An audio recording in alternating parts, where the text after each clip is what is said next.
Assalamualaikum warahmatullahi wabarakatuh. Salam semangat untuk Indonesia. Bertemu lagi dengan para praktisi pendidikan, bunda-bunda PAUD, dan juga pemerhati pendidikan anak usia dini. Saya, Samiha Hilyati, akan berbagi praktik baik dalam melakukan pendampingan dan pembinaan pembelajaran melalui strategi pelajar beraksi.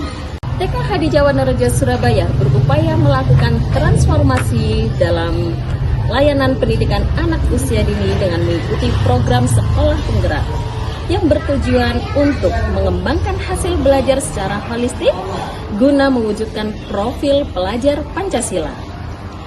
Berangkat dari profil Bagat TK di Jawa Nerejo yang berada di tengah perkotaan, mayoritas orang tua yang menyekolahkan di TK di Jawa Nerejo adalah orang tua pekerja, PNS, pengusaha dengan volume kegiatan yang luar biasa padat.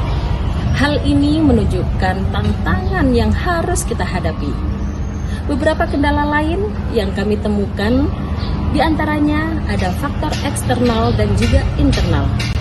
Faktor eksternal kita dapati kurangnya pemahaman orang tua akan pendidikan anak usia dini yang begitu penting. Yang kedua yaitu kurangnya pemahaman orang tua mengenai pentingnya pembelajaran melalui bermain. Yang ketiga yaitu perbedaan latar belakang pola pengasuhan saat di rumah. Dan yang keempat yaitu kurangnya keterlibatan orang tua pada program kegiatan yang ada di sekolah. Sedangkan faktor internal diantaranya dipengaruhi oleh kompetensi pendidik yang masih perlu di-upgrade dan juga beradaptasi dengan kurikulum merdeka seperti saat ini.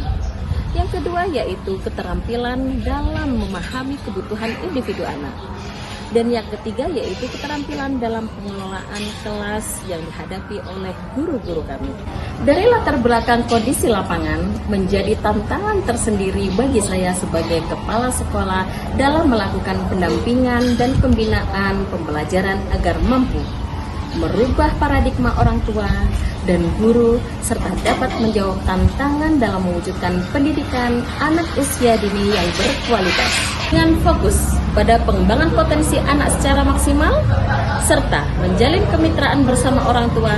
Lembaga TK di Jawa Nerejo berupaya menerapkan metode dan pendekatan terbaru dalam melakukan pendampingan kepada orang tua dan pembinaan pembelajaran kepada guru dengan strategi pelajar beraksi yang merupakan akronim dari kata persiapan, lakukan analisis, jalankan aksi terencana, berkolaborasi, evaluasi, dan refleksi. Hal itu merupakan langkah-langkah strategi pelajar beraksi. Di antaranya yaitu 1. Persiapan. Dalam langkah persiapan, perlu melakukan identifikasi kebutuhan agar mampu memahami kebutuhan dan tantangan yang dihadapi oleh guru dan orang tua dalam pembelajaran. Dengan cara memberikan kuesioner kepuasan layanan 3 bulan sekali dan melakukan survei lingkungan belajar. 2. Lakukan analisis. Setelah mengidentifikasi kebutuhan, maka saya perlu melakukan analisis, mengkaji data yang sudah terkumpul untuk diidentifikasi kebutuhan secara spesifik. Melalui hasil kuesioner dan asesmen hasil pembelajaran siswa, manakah kondisi yang menjadi skala prioritas untuk perlu dijawab melalui pendampingan dan pembinaan. 3. Jalankan aksi terencana. Pelaksanaan program pendampingan kepada orang tua dan pembinaan pembelajaran kepada guru diperlukan metode dan strategi yang inovatif, antara lain A. Untuk kebutuhan eksternal orang tua, yang pertama, kita lakukan sosialisasi program PAUD di awal tahun ajaran baru. 2. Melakukan parenting yang terstruktur dan definitif. Kemudian, proses parenting dilakukan interaktif dengan berbagai metode. Pengisian Google Form oleh orang tua tentang ilmu pengasuhan yang didapatkan saat parenting. Lakukan program kelas inspirasi. Orang tua diberikan kesempatan untuk hadir sebagai guru tamu agar dapat menginspirasi anak-anak saat proses pembelajaran. Yang keempat yaitu adanya kelas simulasi pembelajaran di kelas, yaitu memposisikan guru sebagai fasilitator dan orang tua sebagai murid. Yang kelima yaitu adanya layanan bimbingan dan konseling pengasuhan. Jadwal kunjungan kelas oleh konselor setiap hari Senin dan Kamis. Jadwal konsultasi orang tua bersama konselor. Yang keenam yaitu laporan perkembangan 2 minggu sekali secara definitif melalui Google Spreadsheet yang berisi laporan asesmen pembelajaran.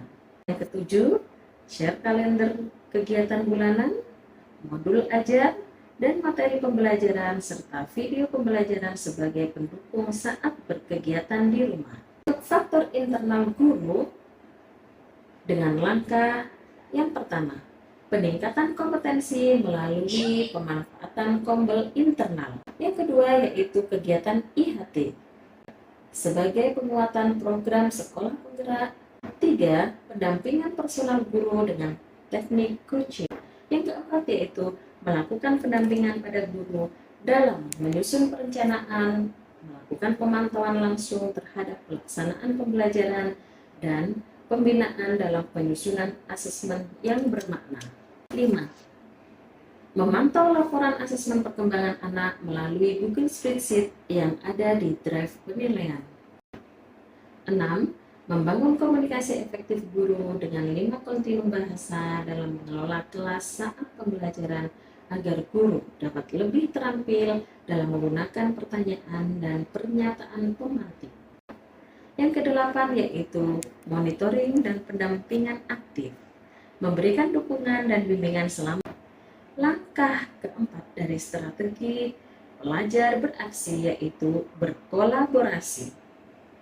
Kolaborasi dan komunikasi intensif, memastikan adanya komunikasi dan kerjasama yang baik antara guru, orang tua, dan pihak sekolah untuk menjalankan program dengan lancar melalui rapat komite, penyelarasan program tahunan komite, dan program tahunan sekolah, mengawal angket kuesioner kepuasan layanan, dan keterlibatan dalam kegiatan PHBI dan PHBN.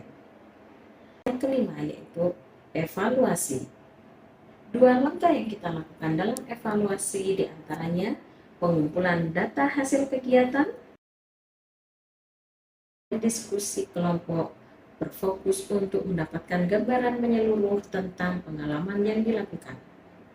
Kemudian yang kedua yaitu analisis hasil pembelajaran, yaitu refleksi. Pada tahap akhir yaitu refleksi, perlu melakukan 2 langkah diantaranya mengidentifikasi kekuatan dan kelemahan dan memberikan rekomendasi untuk perbaikan. Dari langkah strategi pelajar beraksi yang kami jalankan berdampak positif bagi masyarakat, orang tua, dan guru. Hal ini ditunjukkan dengan tingginya animo masyarakat untuk menyekolahkan anaknya di lembaga TK Khadijah Wonorejo, serta berdasarkan hasil survei kepuasan layanan. Kemudian meningkatnya kompetensi guru yang ditunjukkan dengan kemampuannya dalam mengelola kelas dan desain pembelajaran, serta mampu menjadi fasilitator untuk melakukan pendampingan dan pengibasan, serta berdampak juga pada hasil belajar anak yang optimal di akhir fase fondasi. Itulah tadi strategi pelajar beraksi sebagai upaya pendampingan dan pembinaan pembelajaran di TK Khadijah Wonorejo. Harapan ke depan, kami dapat berbagi praktek baik ini kepada PAUD di lingkungan wilayah Surabaya dan sekitarnya, terlebih di Indonesia. Mari terus bergerak, tergerak, dan menggerakkan. Salam sekolah penggerak. Terima kasih telah menyaksikan video praktek baik kami. Semoga ada guna dan manfaat. Wassalamualaikum warahmatullahi wabarakatuh.